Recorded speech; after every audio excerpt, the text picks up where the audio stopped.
We begin KCAL9 News at 4 with breaking news. Former Playboy model Karen McDougal has been released from a contract that prevented her from discussing an alleged affair with President Trump.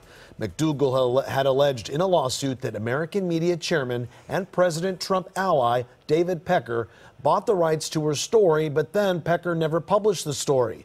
Today's agreement says that American media is entitled to a portion of any profits McDougal will now make from her story. President Trump denies they had an affair. Hello, everyone. I'm Juan Fernandez. And I'm Elsa Ramon in for Lena Wynn. The CHP confirms this afternoon that it is investigating one of its own officers. That officer is accused of sexually assaulting a woman. KCAL9's Amy Johnson live in Santa Ana with the story. Amy? Well, Juan, Santa Ana police are investigating and say that they are very much aware of the allegations, but they would not say anything more about that CHP officer. Ruth Chavez says she is scared and panics every time she sees a California Highway Patrol SUV after what she says happened to her back on April 6th when she and her husband were pulled over by a CHP officer on the 5 freeway for an expired tag. They were stopped on the side of the road, and the police officer requested that Ms. Chavez exit her car and proceed to the back of the car where she was inappropriately sexually groped. J.J. Dominguez is Chavez's attorney. He says a few hours later that same officer showed up at Chavez's apartment and met her outside. He positions his patrol car on the side of the parking lot and opens the 2 doors of his SUV patrol car and positions her between the 2 doors and again proceeds to grope. Dominguez says a neighbor startled the officer, who then left but said he'd be back in a week. He also says the officer was captured on camera at the apartment complex. No me siento cómoda en hablar. Chavez says she doesn't want this to happen to anyone else. She reported it to Santa Ana police the very next day. Now, Captain Shackelford with the CHP released a statement that reads in part, the CHP is aware of an investigation involving one of its officers by the Santa Ana Police Department for alleged behavior that occurred while the employee was on duty. I want to assure the public that we take any allegation of misconduct by our employees, whether on or off duty, very seriously. The CHP is fully cooperating with the investigating agency. In addition, the CHP is conducting its own investigation into the allegations. While the investigation is being conducted, the employee has been placed on administrative leave and his peace officer powers have been revoked. Now, Chavez was not driving on that day. It was her husband that was behind the wheel. He received a ticket for driving without a license. I'll send it back to you in the studio. Amy, thank you. Investigators looking into the tragedy aboard a Southwest Airlines flight have made some major discoveries about what went wrong. A Dallas woman was killed when engine parts shattered the window next to her, and many believe the tragedy could have been worse if not for the heroic actions of the plane's pilot. Chris Van Cleve reports from Philadelphia. Roughly 20 minutes after takeoff at about 32,000 feet, Southwest Flight 1380's left engine exploded. The blast sent shrapnel tearing through one of the plane's windows, causing the cabin to lose pressure. I thought I was cataloging the last moments of my existence. It felt like it was free falling. Terrified passengers like Marty Martinez reached for oxygen masks as the plane rapidly descended. They said there was a hole and someone went out. Jennifer Reardon was killed after she was partially sucked out of the shattered window. Other passengers pulled her back in and tried unsuccessfully to perform CPR. NTSB Chairman Robert Sumwalt. The fan section that we're talking about today is designed such that if a part does come off, it would not be catastrophic for the airplane. Had this window not been punctured, today's event would have just been another emergency landing. Passengers called Captain Tammy Jo Schultz a hero for safely landing the damaged plane. According to friends at her alma mater, Schultz was among the first female fighter pilots in the U.S. Navy. She has nerves of steel. That lady, I applaud her. I'm going to send her a Christmas card. Tuesday's engine failure is not the first for Southwest linked to metal fatigue. In August 2016, a similar event occurred on a flight to Orlando. That 737 landed safely with no one hurt, but metal from the engine sliced into the fuselage. We are very concerned about it. There needs to be proper inspection mechanisms in place to check for this before there's a catastrophic event.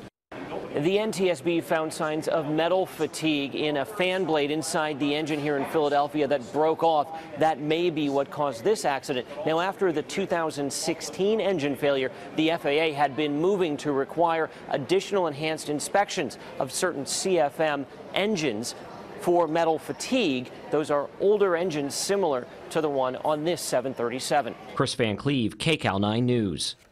And yet another major scare for Southwest this morning. A bird strike forced a plane to make an emergency landing. Flight 577 was headed to Phoenix from Nashville around 5 when the plane hit a bird minutes after takeoff. The pilot was forced to turn around and land at the airport. The plane is now out of service to be checked out. No one here, though, was hurt. President Trump's tweet about California's revolution came during a flurry of headline-creating tweets. The president has stayed mostly quiet about the scandal involving an alleged affair with adult film star Stormy Daniels. But today, he retweeted a story suggesting a composite sketch of a man who supposedly threatened Daniels to keep quiet about that affair looks similar to her ex-husband. Mr. Trump added, quote, "a total con job playing the fake news media for fools, but they know it." The president then took time to continue his feud with former FBI Director James Comey, tweeting, "Slippery James Comey, the worst FBI director in history, was not fired because of the phony Russia investigation where, by the way, there was no collusion except by the Dems." President Trump dropped one more piece of news in his morning tweets as well, revealing a recent secret visit to North Korea by Secretary of State nominee Mike Pompeo. That trip comes ahead of a planned face-to-face summit between President Trump and Kim Jong-un. Mola Lenghi has more details from Capitol Hill. President Trump praised CIA Director Mike Pompeo's secret trip to North Korea Wednesday. Had a great meeting with Kim Jong-un and got along with him really well, really great.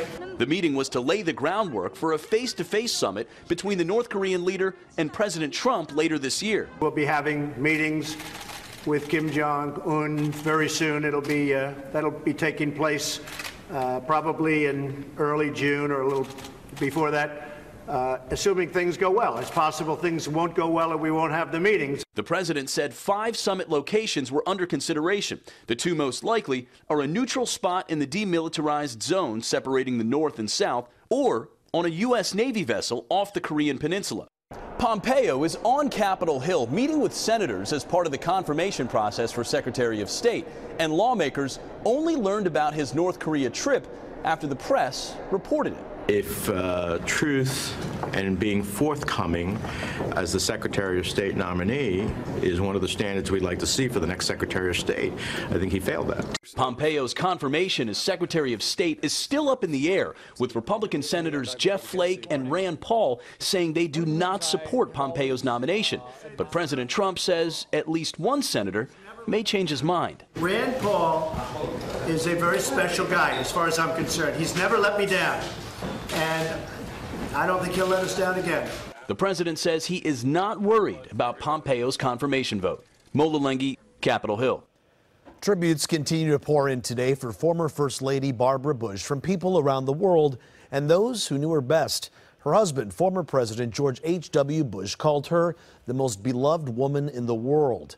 He said she is in heaven and life will go on as if she would have it. So cross the Bush's off your worry list. Her son, former Florida Governor Jeb Bush, spoke at an economic forum today in Chicago.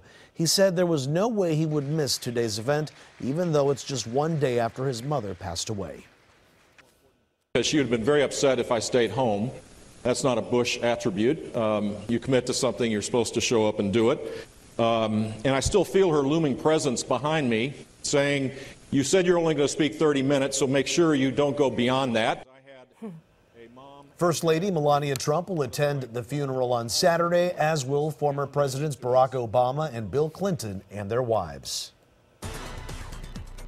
Don't you take a picture of me? You do not have the right to take a picture of me.